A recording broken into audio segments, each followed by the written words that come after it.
So I have personally been a fan of Naruto for quite a long time. I think when I first got into this series, I was about 7 or 6, something like that. And yeah, I've just been a fan of it ever since.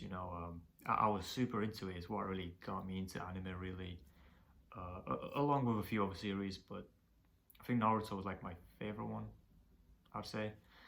Um, when I first got into anime, right? And obviously, I was watching it then, but for a few years, I kind of stopped and kind of got back into it a few years later.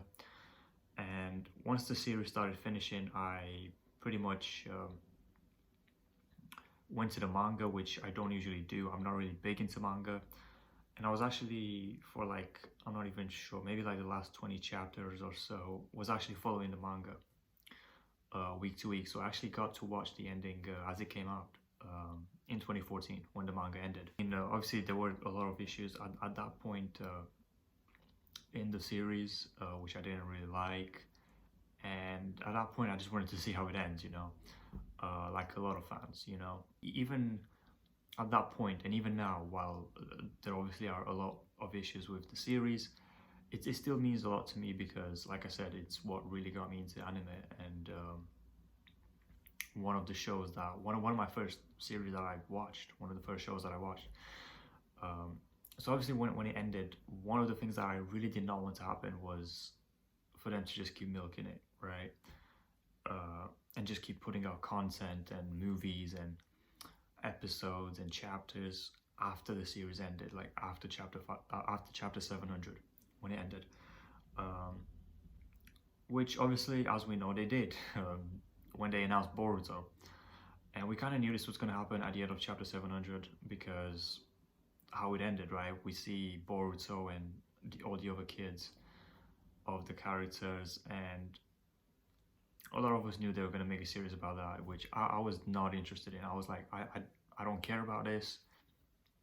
I knew they were going to make manga and an anime of it, and I didn't check out any of them, right? They both came out in, I think, 2016, and up until this year, up until last month, which is like 4 years, I did not read any of the manga or watch any of the anime, right? And if you don't know, the anime, from what I've heard and from bits that I've seen, it's quite a lot different from the manga in the sense that it has a lot of filler. It doesn't really follow the manga.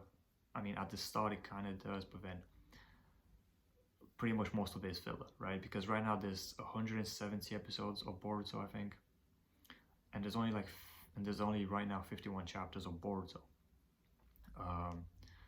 And the manga is monthly, right? So in this video, I want to talk about the manga. I have not seen any of the anime of the Boruto. I want to talk about the Boruto manga. So last month, I some way just decided I want to maybe read a few chapters of the Boruto manga and see what it's like, because I have heard that while a lot of people complain about the anime, and I've heard a lot of people talk about the Boruto anime, I've seen quite a lot of people actually say good stuff about the manga and that it's worth checking out and just praising it, right? So I thought, I'm just gonna maybe check out a few chapters, see what it's like. That would probably be it, right? And I ended up checking out a few chapters, and then I actually ended up catching up to the series up until chapter 50 in like 2 days. Where the first 10 or so chapters were just like a recap of like Boruto the movie, which I've seen a lot of people complain about. So the first like 10 or so chapters, they're not really new content. Like me personally, I haven't seen Boruto the movie. I've seen bits of it, like the Momoshiki and Ishiki fight, that kind of stuff. Where most fans have seen that. So yeah, like the first 10 or so chapters, like I kind of knew about what was going on for most of it, and then after that we get new content. So we pretty much get introduced to this Kara group, and I'm going to talk a bit more about that. But the first thing I want to talk about is the actual content, amount of content. Like I said, I read this series. I mean, I caught up to the series 50 chapters in about 2 days, and these 50 chapters took 4 years to come out. I would have really struggled to really like read this like monthly up until now, just because obviously there's not that much content. I feel like for the amount of time you have to wait, and especially like if a chapter ends in a certain way, you kind of have to. It's kind of annoying just having to wait a month just for another chapter, and then once you get it, sometimes you can feel like you didn't really get enough content, which I've seen a few people complain when they were reviewing it like chapter by chapter. Some of those issues I didn't have up until this point because, like I said, I didn't read it monthly. I read it only one go up until chapter 50. But yeah, I would have really struggled just to like remember stuff, like keep being interested in it probably if I was reading it monthly to monthly up until this point. It would have been annoying. But now I have to read it monthly, which kind of sucks. But yeah, I'm just glad that basically I got to just experience like up until this point the first 50 chapters, just reading it in a few days. So that was good. Now as for the content itself, it seems like from what I've seen, they kind of expect you to be a bit familiar with some of the characters already, like Boruto and Sarada, which I think is from like because they released like some novels, I think, or like a few extra chapters after 700, which I didn't really read, but I heard some things about it. I'm not sure if you're supposed to read them, but either way, I don't think you need to. But my point is that they kind of get straight into it with the characters. They don't spend too much time developing them or telling you too much about them or giving them too much information about them. And also besides Boruto and Sarada and Naruto and Sasuke, most characters, and maybe Mitsuki as well a bit, most characters do not get like much attention at all, or any. For example, Kakashi, I'm not sure if we've seen him at all in the manga. We don't know where he is. Like I'm not really sure what's going on with him. Same with Tsunade. Again, not sure what's going on. We haven't really seen her either up until this point, which obviously, like chapter 50, like by now we really should have seen these characters, especially with what's going on in the manga with Ishiki, the villain, and the Otsutsuki and that kind of stuff. Yeah, another thing I want to talk about is pretty much like the villain itself, like or should I say the villains, right? This group of villains called Kara, which is like the organization and stuff like that. One of the things I was wondering how they're going to make this interesting is how are they going to be able to introduce villains that are going to be interesting, because at this point Naruto and Sasuke, they should easily be like the strongest shinobi in like this series, right? Especially now because they're in Naruto's Hokage, Sasuke stronger, and they should be way stronger now, especially even stronger than when they were at the end of the Naruto manga.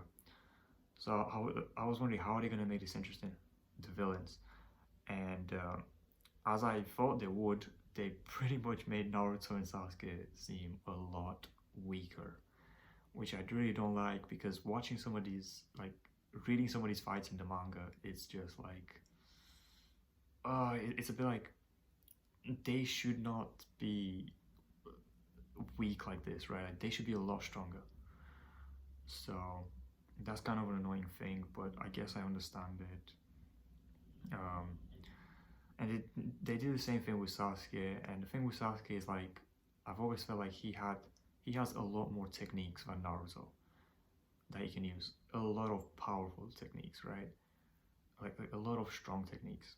And I feel like in the battle with like Ishiki, for example, he hasn't really used them, or they've been weak. And like this Susanoo, it's just it feels like it's a lot weaker. It's just not really what you would expect from him and Naruto. And obviously, if you read chapter 51, which came out this month, pretty much as this was hinted like from chapter 1, like Naruto dying. And after this chapter, we find out that Naruto pretty much has this new technique or form. So overall, would I recommend you to check out the Boruto manga? Like I said, I've not seen any of the anime, but for the manga, I would say yes. I actually say give it a try, at least just to see what it's all about. And because especially right now with the events that is going on in the manga, is like a very important point, which has been pretty much hinted at from chapter 1, which is Naruto dying. I would suggest this is a really good time to actually get into it and catch up to it, because from what we've seen, the next few chapters should be very important to pretty much the entire manga and also Naruto's story overall. And I think I think that's also a big reason why they decided to do this manga. If they actually decide to kill off Naruto in the manga, because otherwise I'm not really sure, like, was this manga actually needed in introducing these new villains, unless it obviously was to actually shows how Naruto's story ends, which is gonna be sad for a lot of people. But like I said, I think this is a good time to actually get into it and check it out. But yeah, these are just kind of my thoughts on it. I thought overall it was worth checking out. It was worth checking out. And yeah, now I'm just gonna keep reading it monthly and see what happens. I might make more videos on it. I'm not too sure, but yeah, let me know what you think.